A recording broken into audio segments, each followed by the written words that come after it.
Sharon, thank you. Here are the stories that we're working on. The Pentagon Elementary School massacre continuing throughout prime time tonight. It's all at the top of the hour on KCAL9 News at 9. We'll see you then. Rick and Sharon, back to you. Authorities had initially named the wrong person as the gunman. They had first mistakenly identified him as Lance's brother. A strong earthquake off the Southern California coast this morning. It was a 6.1. We haven't heard the last of UN Ambassador Susan Rice. Rice withdrew her name from consideration for Secretary of State yesterday. But as Margaret Brennan shows us, Rice will remain America's top diplomat for the next several years.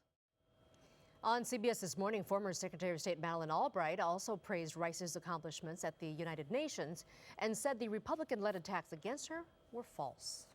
Many parents around the country tonight are probably hugging their children a little tighter.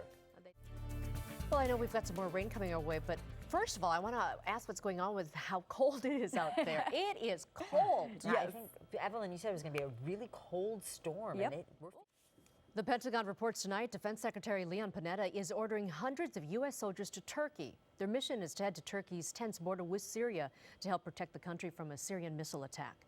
KCAL9's Monica Villamizar reports from London.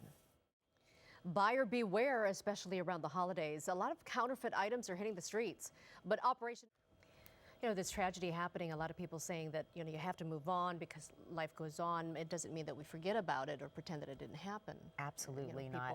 Everyone has to react to it, especially, those of us who.